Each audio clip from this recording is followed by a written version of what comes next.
It is currently 2:38 p.m.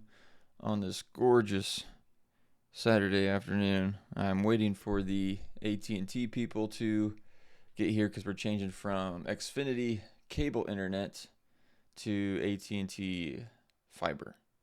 I had no idea that with the Xfinity cable internet that I've had, that when they say that you get like a gig of internet, you're not necessarily getting a gig, and that's why when I do a speed test, it shows I'm only getting like 300 megabits.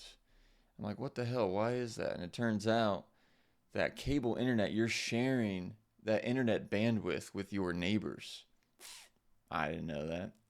And on fiber, it's like you get a dedicated line. So when you say you get 500 with fiber, you get straight 500. So, and it's going to be $10 cheaper. So I am happy about that. I get faster internet for cheaper. Anyway, um, currently in a 16, I'm at hour 17 of an 18-hour fast, and that's something that I want to discuss here today. But first, I want to talk about the old weed hangover. We went to a brewery last night with our for our friend's birthday, and of course, drinking is going to be there. There's beer, and I'm like, all right, I'll have a beer or two, but with those people, you never know, and they can go hard. Luckily, they didn't, but my plan was going into it to have a weed drink. There's something called climbing kites here in Georgia because weed is not technically legal. They have hemp derived THC drinks. Hemp is like the sister plant of the cannabis plant, and so that's what mainly has CBD, very low THC.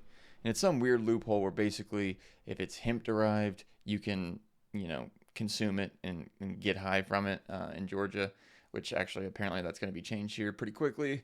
The federal government is closing that loophole. Don't know why. And they're also rescheduling the marijuana plant, THC, to be considered a lower drug class. So, whatever.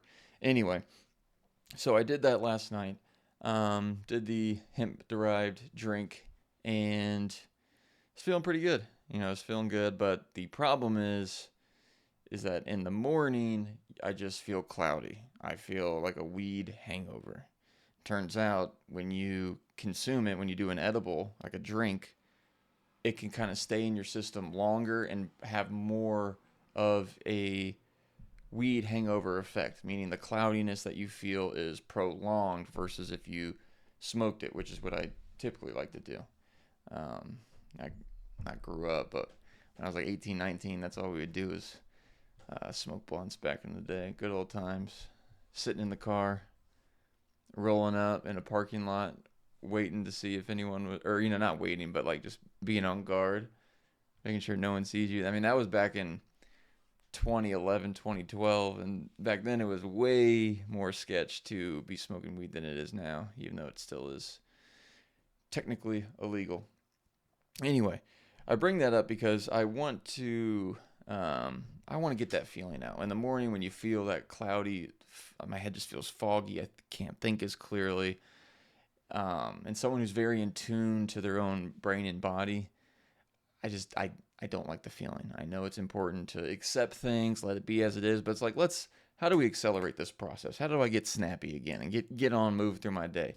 Turns out there's a list of shit you can do, and one of the new things I found out is that smoking hemp, not the ones with the THC, just hemp, uh, can counteract that hangover because the CBD that you're smoking without the large amounts of THC, CBD and THC, they bind to the same neuroreceptors, the cannabinoid receptors. I'm butchering on the technicalities here, but basically the residual residue of THC receptors that are left on those parts of your brain, they get kind of cleared and flushed out when CBD comes in and takes over. So it kind of flushes out that THC from ingesting the CBD, and it takes its place, kind of thing. So that's cool, and that actually works for me. I get CBD off of Pure Kana, just some website, and I do smoke it. Obviously, that's not the best because anytime you're burning anything, that's a carcinogen. You're combusting it, so not ideal, but that's a great way to get the hangover clearing up. Now, the next thing is breath work. I like to breathe. I'm a nut about that. Uh, like I'll go outside and do a Wim Hof breathing. There's different YouTube videos that I listen to. Do 3 to 4 rounds of deep breaths of 30. And that kind of helps clear out, get more oxygen to the brain and body. And if you've never done breath work, I highly recommend it. It's a great kind of just mental reset in general, regardless of if you have a weed hangover or not. So I did that. And following that, I have an empty morning, okay? So that's how I'm able to do all this shit. It's Saturday. Uh did a cold bath. I have one of those. I sound like one of those douches that does all these protocols and biohacks and all that stuff, but I'm doing it for a purpose. I was doing it to try to clear out the fog in my head from having a good time last night. So I did my cold bath. I got this thing on, what's it called? Polar Dive. If you look it up on Google, Polar Dive, it's like $600.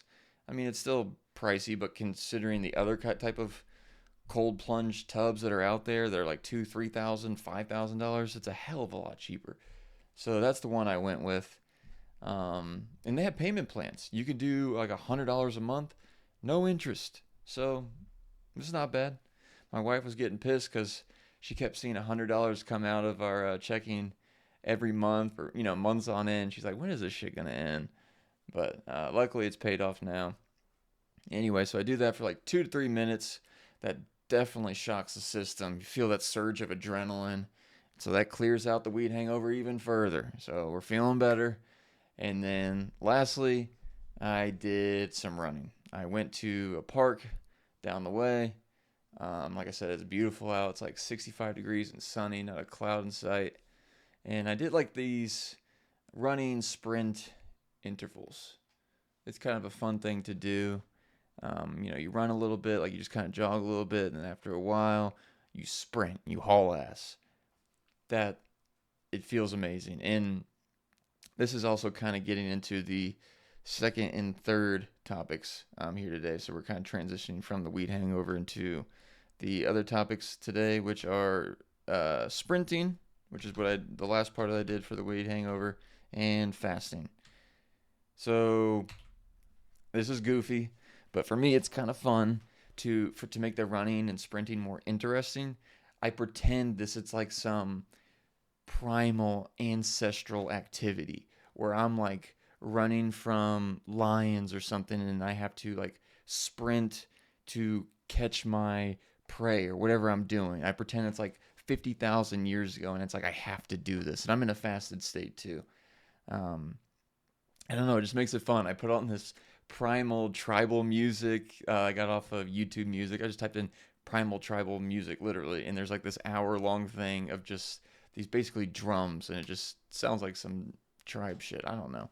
Anyway, it's fun to pretend. It sounds goofy as hell, and it is. But for me, it makes running something that's like a mundane activity that you have to do, just adds a little spice to it. And it feels cool to tap into this primal sense that like I'm a man and I have to hunt and I have to do something to stay alive and survive, because that shit is hardwired into us, and I don't think it's something that we tap into nearly as often as we could. And then this got me thinking about testosterone. And I'm like, I bet that the average testosterone of a man in 2026 is a lot lower than a dude even 2 to 3,000 years ago. So not even in evolutionary biological terms, that's not a far leap at all. Basically the same person. And it's not like if we went like a 50,000 years back, 100,000 years back, we're going to start to see like bone structural differences, and like the face is going to look different, the shoulders, the hips, like things are starting to like look more primitive into different species. But only like 1,000 or 2,000 years ago, Homo sapiens, same species for sure, very little structural difference, very similar to us. That said, my thought was like, yo, they gotta be way more testosterone. Because like if you think about it, think of dudes like your grandparents or something. Like people that were raised in the 50s and how they act and how they carry themselves. And I'm not saying that it's better by any means, but you would have to agree that there is a certain toughness that older people went through, the going uphill both ways kind of mentality. And then you hear about people from the early 1900s and what they had to go through, and then 1800s, 1700s, and you keep going back, and they are a bit tougher. Now, there's of course advances in things that I think nowadays people are much more emotionally mature, much more in tune to their feelings, and that's great, and that is an advance. Yet at the same time, I think we have lost a kind of primal side that benefits the human, because while we are adapting, we are evolving, into more of this modern lifestyle. A lot of our biology is hardwired to things from thousands of years ago. And so I think that tapping into like hard workouts, being fasted, even pretending I'm on this hunt and being primal, like I felt like, "Ugh," and I'm not gonna lie, it felt good. It feels good. I mean, I would imagine when I was doing that, my testosterone increased, right? Because I was doing things that were aligned with just kind of the evolutionary biology of people back in the day. And so I think there's an important part of honoring that. And then it made me think, okay, so one last part about this sprinting thing. So I do these primal runs where like I would, just kind of jog for a bit and then go all out sprint, hard, hard, hard. And then when I stopped, this is really goofy, but I would put my hands up like this, right? Like I don't know if you ever seen in UFC or any type of boxing, of fighting, where at the end of a match, at the end of the fight, if it doesn't go, if there's not a knockout or a tap out, like the fight isn't over, it goes to what's called like, it goes to the scorecards for a decision. I'm a big UFC fan, but afterwards, a common thing fighters will do after the fight is over, especially when it's close, is that they put their hands up. They raise their hands up as if like, yes, I won, and it makes them look, like strong. And they do that and because like they do that for like the judges, and they see them like, oh, this guy is, yeah, he, you know what I mean? Like, I'm not articulating myself well here, but uh, losing my train of thought. Yeah, so like if a fighter were the opposite, and if they put their hands down like this and like, oh, I'm dead, in the judge's mind and to the people around them before that decision of who won the fight is made, they would look weaker. So they go like this, like, yeah, I did it. What's interesting is that doing that kind of behavior like this, also, I remember this from like a show I used to watch back in the day. It was called like Brain Science or Mind Science, Mind Game, something on TV. I don't remember. I have to look it up. But basically, they did a study where they had people that were afraid of heights go on a high dive, and they would have them do different postural positioning. So they'd get to the edge of the high dive, and they were like measuring, I think, their cortisol levels and heartbeat or something, I think. And anyway, when they got to the edge of the high dive, they're like, oh shit, like I'm scared. I don't like this. And then they would have like three groups of people. Like the people that just stand there, that's the control group. And then the two varying groups, one of them, like they'd get down into a ball before they would do it, like as a protective thing. They would get small, and then they would try to jump into the water, from the high dive, from the diving board. And then the other group was up strong, like this. And they found that the people that would put their hands above their head had a rush of chemicals, a stronger power position, a stronger posture, and they were more likely to jump into the water faster. So there's something biological there, and I'm going to have to look this up because I don't know exactly what the fuck I'm talking about, but let's see.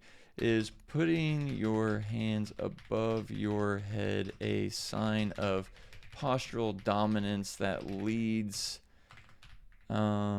to mental changes of aggression or confidence? I don't know. We're going to start there. Let's see what it says. I kind of remember. Yes. Okay. So it says, yes, putting your hands above your head is considered a high-powered, dominant posture that can increase feelings of confidence and superiority, known as the catapult pose or expansive power pose, because you're taking up more room, expanding your torso. This signals authority, um, though it can be used to mask discomfort, which is kind of in line with that UFC stuff we were talking about, how they put their hands up even though they're dead inside. They do it to look stronger.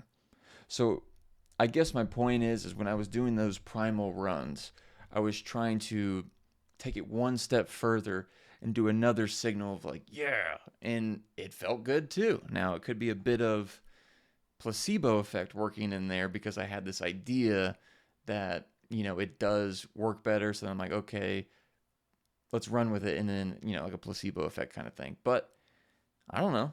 Maybe it has some truth to it. So I will say that after doing these runs, I felt great. I felt strong. I felt good. And most importantly, after that run, the weed hangover was mostly gone. Whoop, whoop. Anyway, the last part I want to talk about is fasting. So I typically have done 16-8 fasting. So you may have heard about the fasting stuff and the whole, biohacking, blah, blah. And there's some benefits because the idea is that in line with, getting into our like ancestral roots and using our ancestral kind of DNA and how we're hardwired, it is known for sure that we did not eat 3 square meals every day. That just did not happen. You were lucky to eat, like we're talking about like 50,000 years ago, before, farming and that kind of thing, where you could just get expectant food. You had to hunt and gather, hunters and gatherers, right? Wasn't that what it was called? And you had to go constantly find food. Well, guess what happened if you didn't find it? You had to fast. And what's interesting is that when you fast, your body does some pretty cool things. There's one thing called autophagy. So digestion in and of itself is a highly energy intensive activity. When you eat a big meal like Thanksgiving or whatever, if you eat a lot, you feel super full. Afterwards, you feel tired. And that's because your body is using a lot of its energy towards digestion. Now, if you give yourself a break from eating, let's say 12, 16 hours, your body is starting to able to do things because it's no longer doing anything digestion, and it's starting to clear out metabolically some things that are left over, and that oftentimes it's not as able to do as effectively because you're constantly using energy for digestion. So with that, that's kind of just a premise in the background of fasting in general. They've done studies in humans as well as mice that suggest that fasting can be beneficial for a lot of people. That said, I've been doing a 16-8 fast, which means, you have an 8-hour feeding window, and then for 16 hours, you fast. Now, typically, I stop eating around 9 and then wake up or start eating again at 1. So that'd be a 16-hour difference, and you have 8 hours of feeding. The problem with that is, one of the problems with that is that I go to bed at like 10:30. So I'm finishing dinner at 9, and it turns out you're not done digesting when I go to bed at 10:30. We're still digesting there, and that actually eats into your, for men specifically, eats into your ability to produce growth hormone. Growth hormone is mostly produced during deep sleep. And if you still have insulin circulating through the body, apparently insulin is a big contraindicator. Is that the right word? A big antagonist of growth hormone. So if you're still digesting food, you don't produce as much growth hormone. So you're kind of hurting your hormonal balance, so to speak, by eating so late. So I'm like, shit, I got to clear that up. The other thing is that apparently when you start to get to that 14 to 16 hour window in the fast, you're just starting to really feel the benefits of what a fast can do for the body. Now, I'm speaking more for men here. Obviously, I am no expert. If you want an expert, go to like Andrew Huberman or any of those um, medical folks or science folks. That said, I did write something down really good that I want to bring up because it talks about how the 18 to 6 is much more beneficial. Hold on, where the shit is it? Of course, as soon as I want to pull it up, then we can't do it. Here we go. All right. So, yes, this is a big thing. So, apparently, that difference from 16 to 8 hour feed from it to an 18:6, excuse me, burping like crazy. Those 2 extra hours going from 16 to 18 are when your insulin is at its absolute lowest, forcing your body to mobilize stubborn fat stores for energy. And the longer you stay fasted, the more growth hormone is produced. By hitting 18 hours daily, you're spending more time in a high GH muscle preserving state than you would be at 16:8. And this next part. This is crazy. So for me, I'll be honest, I would consider myself to be a skinny fat. Like yeah, I mean, look at me. I'm kind of skinny, kind of got a little bit of a belly here. And apparently, body fat, adipose tissue is what it's called apparently, contains an enzyme called, I'm going to butcher this, aromatase. Aromatase. Your fat has an enzyme called aromatase, and aromatase eats into your testosterone, converting it to estrogen. I did not know that. So people that are a little bit have more fat content, they have more of this aromatase, and this aromatase means you are converting your testosterone that you do have into estrogen. Basically meaning if the more lean you are, the less of this enzyme you have, which means you eat less of your testosterone, meaning you have more testosterone the leaner you are. And it says it's like a sweet spot of like 10 to 15% for most men to have optimized testosterone.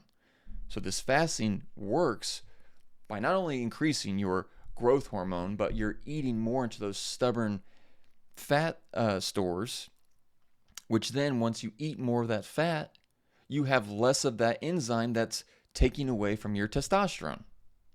So it's like you have this hormonal therapy benefits within your body, and you don't have to take any kind of drugs. Now, I don't know. I know a lot of people do testosterone and they are muscular as shit. Now, that might be something to do, but I feel like this is a good first thing to try. And then it also said that you could do a 24-hour fast, because it's like if 16-hour fast was okay, we're starting to feel the benefits. 18-hour fast, like we're really feeling it. And then if you can do 24-hour fast, apparently, this was just Gemini, AI, so we'll see. I mean, I don't know how entirely accurate it is, but it says that your growth hormone could spike to 2,000% in men for 24 hours. That's crazy, because it's getting to that point in your body where it's like back to that primal stuff where when you're going like a 16-hour fast, your body's like, okay, I'm used to it now. It kind of does its little fat storage. It eats into it a bit. It's like I know what to expect here, and then we eat. It knows a meal's coming. But when you get into that 18 hours, that 24 hours, the body's like, oh shit, food might not be coming here. We got to do something about this. And then it ramps up all these hormones because it's like, we got to get ready. We got to go out and fight or hunt so we can get some energy so we can stay alive. And it's just tapping into this primal stuff. And apparently, it's like hormonal therapy, bro. And I just think that is super cool and something that I want to try. So like I said, right now I am on 18 hours. I had a cupcake last night for his birthday at the brewery at like 9:15.